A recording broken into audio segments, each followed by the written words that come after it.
Origins and Muhammad.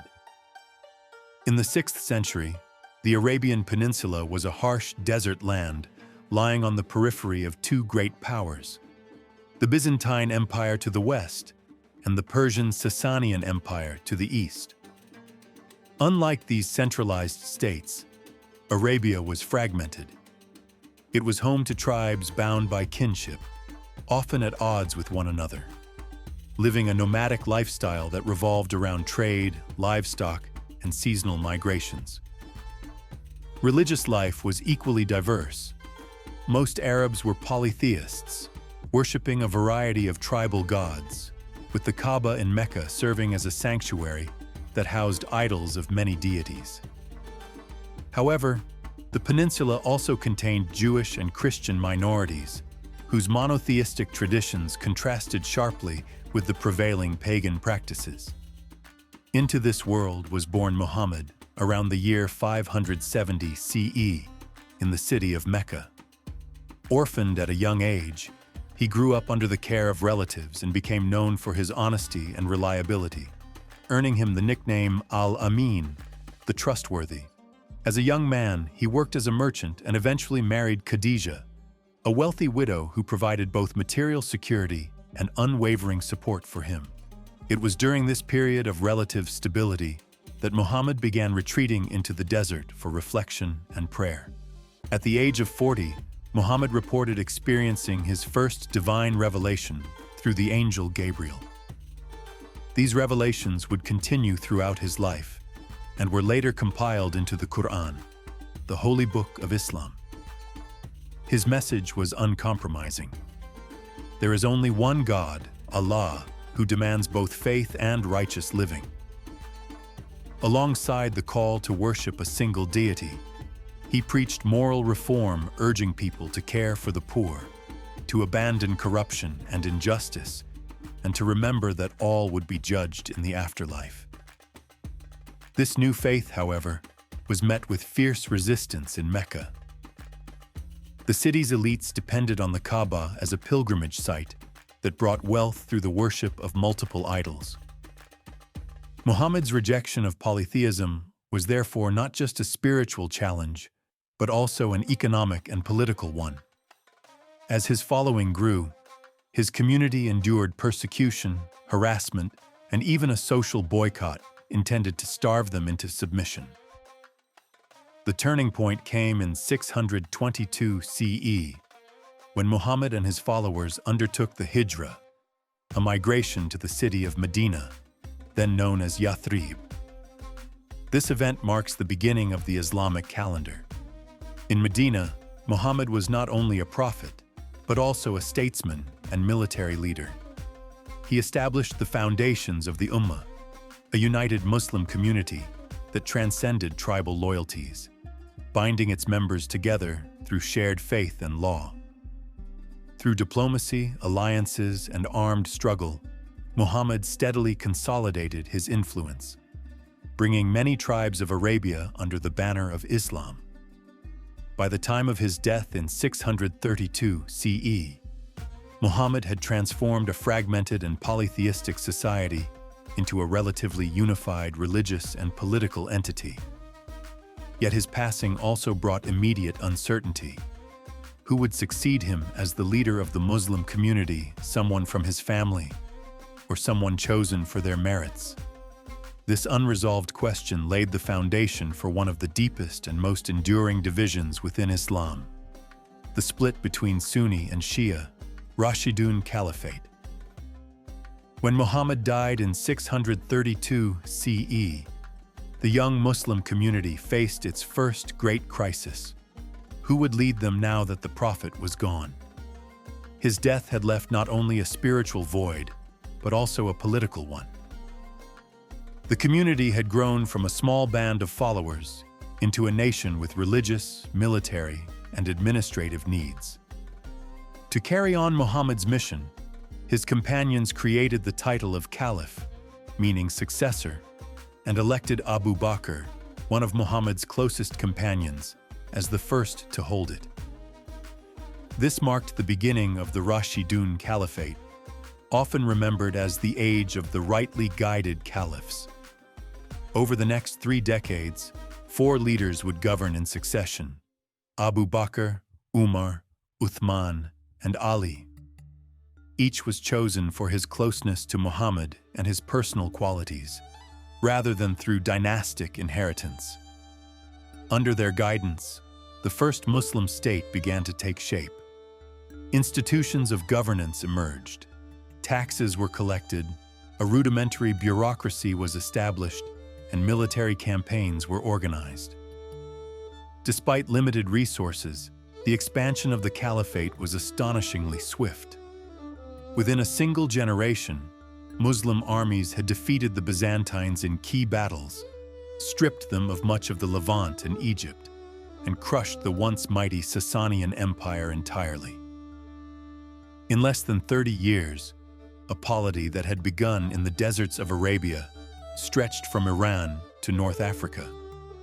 For later generations of Muslims, the Rashidun era was remembered as the golden age of Islam, a time of simplicity, unity, and direct continuity with the Prophet's example.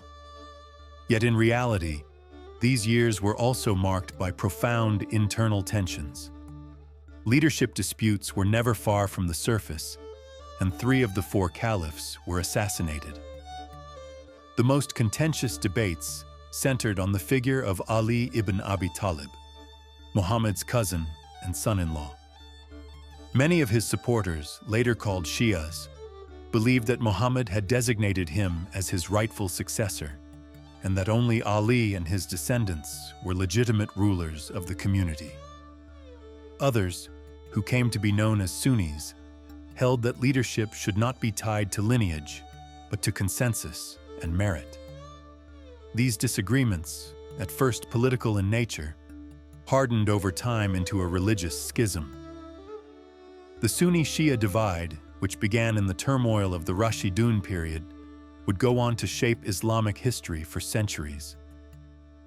While the Rashidun Caliphate is often idealized as a time of unity and faith, it also planted the seeds of division that would endure long after its fall.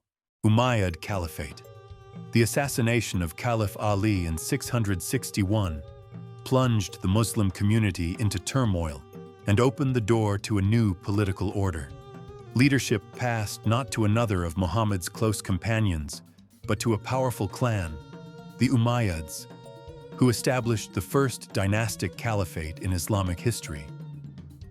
Their rule marked a decisive shift.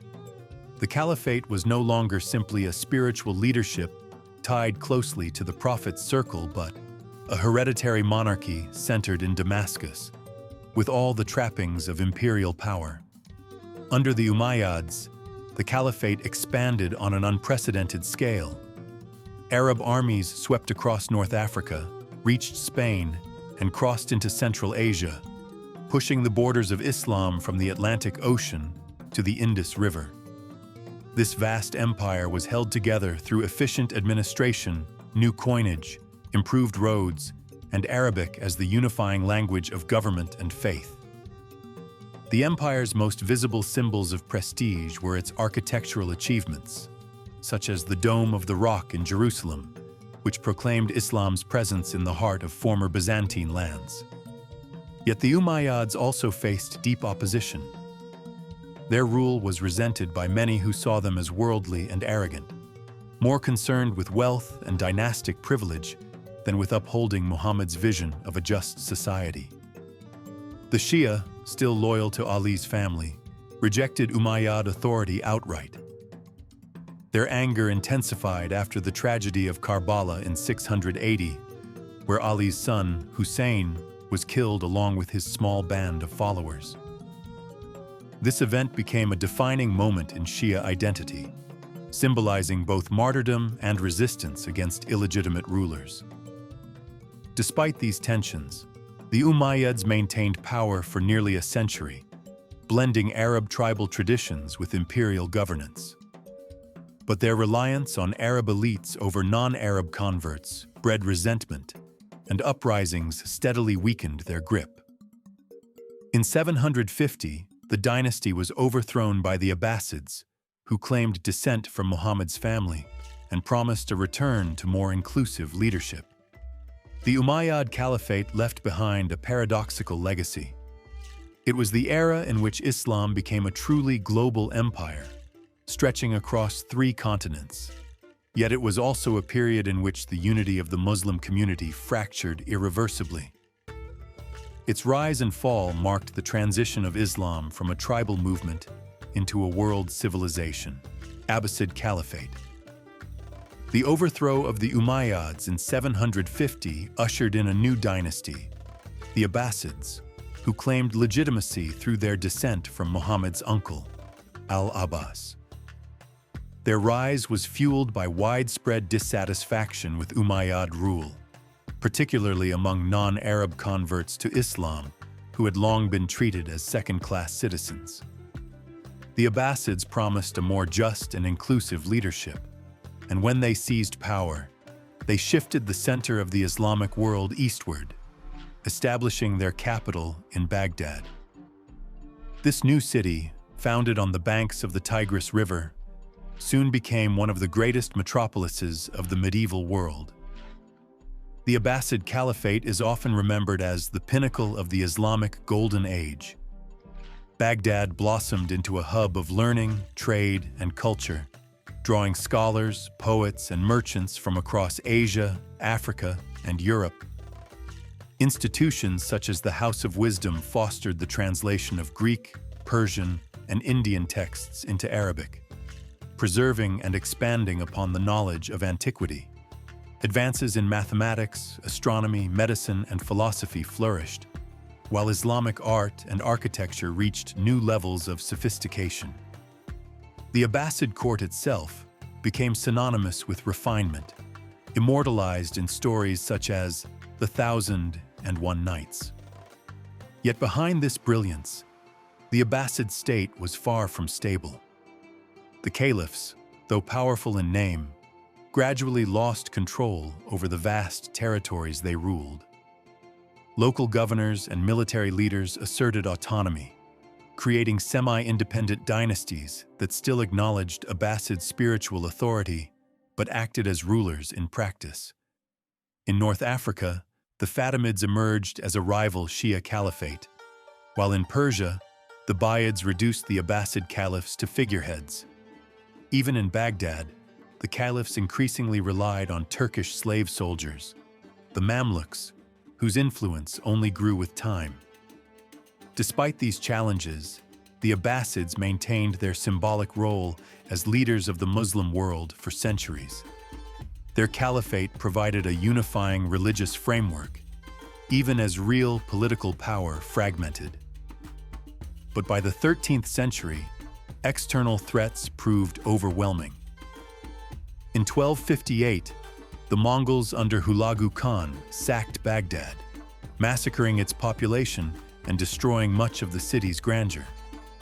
This catastrophe brought an end to the Abbasids' political dominance, though a shadow caliphate survived in Cairo under Mamluk protection. The Abbasid Caliphate thus represents both the height of Islamic civilization and the beginning of its political decentralization. It was an age of immense creativity and learning, but also one in which the unity of the Muslim world fractured irreversibly into multiple centers of power, decentralization, and regional dynasties. With the decline of Abbasid authority after the 9th century, the vast Islamic empire entered a new phase marked by decentralization and fragmentation. While the caliphs in Baghdad continued to serve as symbolic heads of the Muslim community, their actual power dwindled. Real authority shifted into the hands of ambitious governors, military commanders, and local dynasties who carved out their own states while still paying nominal respect to the Abbasids. One of the earliest signs of this fragmentation came from Persia, where the Bumayyads, a Shia dynasty, seized control of Baghdad in the mid-10th century. Though they allowed the Abbasid caliph to remain on the throne, he was reduced to little more than a ceremonial figure. In Egypt and North Africa, another Shia dynasty, the Fatimids, rose to prominence.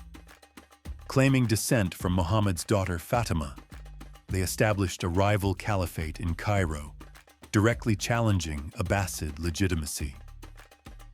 At the same time, in Spain, remnants of the Umayyads who had escaped Abbasid persecution founded an independent emirate in Córdoba, which later declared itself a caliphate in its own right. By the 10th century, the Islamic world was thus divided among three competing caliphs in Baghdad, Cairo, and Córdoba. Despite this political disunity, Islamic civilization continued to flourish. Trade networks connected cities from the Atlantic to the Indian Ocean, while scholars, poets, and artisans thrived under regional courts. Córdoba became a center of learning and culture in Europe, rivaling Baghdad in brilliance, while Cairo grew into a cosmopolitan hub under Fatimid rule. This decentralization, though fragmenting political power, allowed for diverse expressions of Islamic governance and culture to develop. At the same time, the divisions laid bare the vulnerability of the Muslim world. Rivalries between dynasties often led to wars, and the split between Sunni and Shia Islam deepened as rival caliphates competed for legitimacy. The weakening of central authority would make the Islamic world more susceptible to both internal rebellions and external invasions in the centuries to come. The age of decentralization was therefore one of contrasts. It represented a decline in Abbasid political control, but also a flowering of local cultures and intellectual life. The Islamic world was no longer ruled by a single empire, but had become a mosaic of dynasties, each carrying the torch of Islamic civilization in its own way. Turkic influence and the rise of the Seljuks. By the 11th century, a new force began reshaping the Islamic world: the Turkic peoples of Central Asia. Originally nomadic warriors and pastoralists, many Turkic tribes had converted to Islam over the preceding centuries. Their martial skill and mobility made them invaluable to Muslim rulers, who often employed them as mercenaries and slave soldiers. Over time, however, these Turks rose from serving in the armies of others to carving out empires of their own.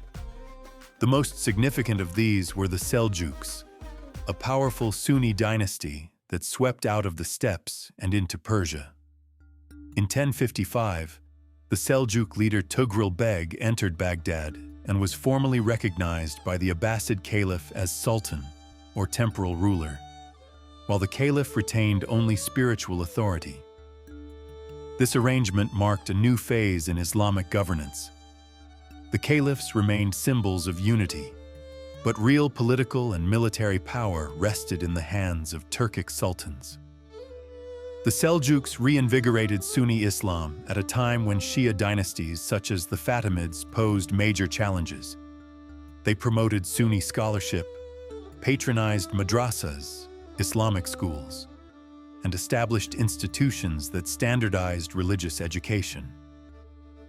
Culturally, they fused Persian administrative traditions with their own Turkic military heritage, creating a distinctive style of governance that influenced Islamic states for centuries. Architecturally, their mosques, madrasas, and caravanserais left a lasting mark across the Middle East and Central Asia. At their height, the Seljuk Empire stretched from Anatolia to Central Asia.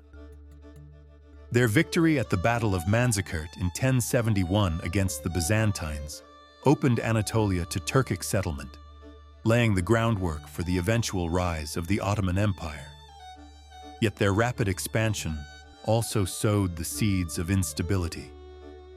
Local rulers increasingly broke away, carving smaller states from the empire's vast territories, and internal rivalries weakened central authority.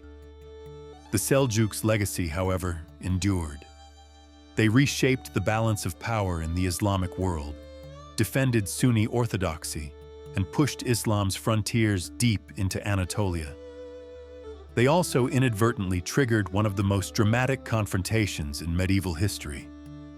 Their expansion into Byzantine lands and control over Jerusalem would provoke the First Crusade, bringing Europe and the Islamic world into centuries of conflict. The Crusades and their impact. By the late 11th century, the Islamic Middle East was politically fragmented, with various dynasties such as the Seljuks, Fatimids, and local emirates controlling different regions.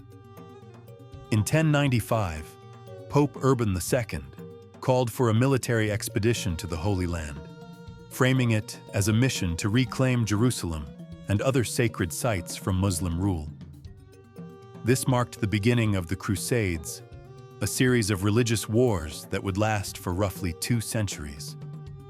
European forces, often poorly coordinated and motivated by a mix of piety, adventure, and economic gain, established several Crusader states along the eastern Mediterranean coast. Initially, Muslim rulers underestimated the Crusaders, viewing them as outsiders with little lasting influence. However, the Crusaders' occupation of Jerusalem and other key cities disrupted trade, altered regional politics, and posed a direct military threat. The Crusades also exposed Europeans to the advanced science, architecture, and culture of the Islamic world, creating both admiration and rivalry. Amid this turmoil, charismatic leaders emerged to unite Muslim forces. Saladin, a Sunni Kurdish commander, rose to prominence in the 12th century. By defeating the Shia Fatimid rulers in Egypt and founding the Ayyubid dynasty, he consolidated power over Egypt and Syria. Saladin became renowned for his military skill, diplomacy, and chivalry. His most celebrated achievement was the recapture of Jerusalem from the Crusaders in 1187 at the Battle of Hattin, which dealt a devastating blow to European ambitions in the region. Although Saladin's victory temporarily restored Muslim control over the Levant, the Crusader presence endured for nearly a century longer. The Crusades left a mixed legacy. They intensified religious rivalries, stimulated trade and cultural exchange, and forced Muslim states to reorganize militarily and politically. The era highlighted both the vulnerabilities and the resilience of the Islamic world, setting the stage for the rise of new powers that would dominate the region in the centuries to follow. The Mongol Invasions. In the 13th century, a new and terrifying force erupted from the steppes of Central Asia, the Mongols. Under the leadership of Genghis Khan and his successors, the Mongol armies swept across Asia with a speed and ferocity the world had never seen. For the Islamic world, the Mongol advance proved catastrophic. Cities that had stood as centers of learning, trade, and culture for centuries were reduced to ruins. The most devastating blow came in 1258, when Hulagu Khan, a grandson of Genghis, led his forces into Mesopotamia. After a brutal siege, the Mongols captured Baghdad, the heart of the Abbasid Caliphate. The city, famed for its libraries, scholars, and palaces, was sacked in an orgy of destruction. The Abbasid Caliph was executed, and countless manuscripts and works of science, philosophy, and literature were lost forever. To many contemporaries, it felt as though the very light of Islamic civilization had been extinguished. Yet the Mongol invasions, though initially destructive, did not mark the end of Islam's story. Over time, many Mongol rulers themselves converted to Islam, integrating into the societies they had once conquered. In Persia, the Ilkhanate became a powerful Muslim dynasty, blending Mongol traditions with Persian Islamic culture. The brutality of the conquests also prompted Muslims to develop new forms of resilience and adaptation, strengthening local dynasties and shifting the centers of Islamic power to regions less affected by Mongol devastation. The Mongol invasions shattered the old order and symbolized the vulnerability of even the mightiest empires. Yet paradoxically, they also contributed to the spread of Islam, as converted Mongol elites carried the faith into new lands. The sack of Baghdad marked the end of the Abbasids' dominance, but it also cleared the stage for new powers, most notably the Mamluks in Egypt, and later, the Ottomans, who would redefine Islamic leadership in the centuries to come. The Mamluks and the defense of Islam. In the wake of the Mongol invasions, Egypt emerged as a center of resistance and renewal under the Mamluk Sultanate. The Mamluks were originally slave soldiers of Turkic origin, brought from the steppes and converted to Islam to serve in elite military units. Over time, they rose to political power, turning their military prowess into sovereignty and establishing a dynasty that would rule Egypt and Syria for over 2 centuries. The Mamluks' defining moment came in 1260 at the Battle of Ain Jalut, where they halted the Mongol advance into the Middle East, a feat that had previously seemed impossible. This victory not only safeguarded the heartlands of Islam, but also established the Mamluks as defenders of the faith, a reputation further solidified by their campaigns against the remaining Crusader states in the Levant. Leaders such as Sultan Baybars consolidated Mamluk authority, restored political stability, and strengthened Cairo as a center of Islamic learning and culture. Although the Mamluks reinstated a shadow Abbasid Caliphate in Cairo, it played largely a ceremonial role, serving to legitimize their rule in the eyes of the wider Muslim world. Politically, they maintained a delicate balance of power, controlling trade routes, patronizing religious institutions, and fostering the growth of cities throughout their domains. Under their rule, Islamic civilization in the Eastern Mediterranean experienced a period of resilience and revitalization, even as other regions faced fragmentation or foreign domination. The Mamluk era demonstrates the dual nature of Islamic history during this period. It was an age marked by external threats and military upheaval, yet also by cultural survival, religious leadership, and the consolidation of power in capable hands. Their defense against the Mongols and Crusaders ensured that Islam would continue to thrive and spread, setting the stage for the rise of later empires, such as the Ottomans. The Gunpowder Empires, Ottomans, Safavids, and Mughals. By the late 13th and early 14th centuries, new powers began to emerge across the Islamic world, reshaping its political landscape and setting the stage for the early modern period. In Anatolia, a small Turkic principality led by Osman grew into the Ottoman Empire. Through a combination of military skill, strategic marriages, and conquest of Byzantine territories, the Ottomans steadily expanded their holdings in Anatolia and the Balkans. The capture of Constantinople in 1453 under Sultan Mehmed II marked a decisive moment. The 1,000-year-old Byzantine Empire fell, and Constantinople, renamed Istanbul, became the capital of a rapidly growing Islamic empire. The Ottomans' use of gunpowder technology, particularly cannons and firearms, allowed them to dominate neighboring regions and eventually expand into the Middle East, North Africa, and southeastern Europe. In 1517, Selim the Grim defeated the Mamluks in Egypt, executed their ruling sultan, and claimed the title of Caliph, asserting Ottoman leadership over Sunni Islam. Concurrently, 2 other empires rose to prominence in the east: the Safavids in Persia, who established Shia Islam as the state religion and laid the foundation of modern Iran, and the Mughals in India, who combined Islamic and local traditions to rule one of the most populous regions of the world. These 3 states, the Ottomans, Safavids, and Mughals, are often referred to as the Gunpowder Empires, because their use of firearms and artillery enabled them to consolidate vast territories. They shared similarities in governance, culture, and military organization, yet each developed unique identities shaped by local traditions, religious affiliations, and historical circumstances. This period was marked not only by conquest and warfare, but also by architectural achievements, flourishing trade, and cultural patronage, with art, literature, and science reaching impressive heights across these empires.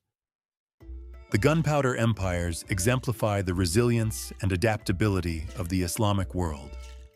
Despite previous centuries of fragmentation, invasions, and internal conflict, these empires unified vast populations under centralized authority while maintaining distinct cultural and religious traditions.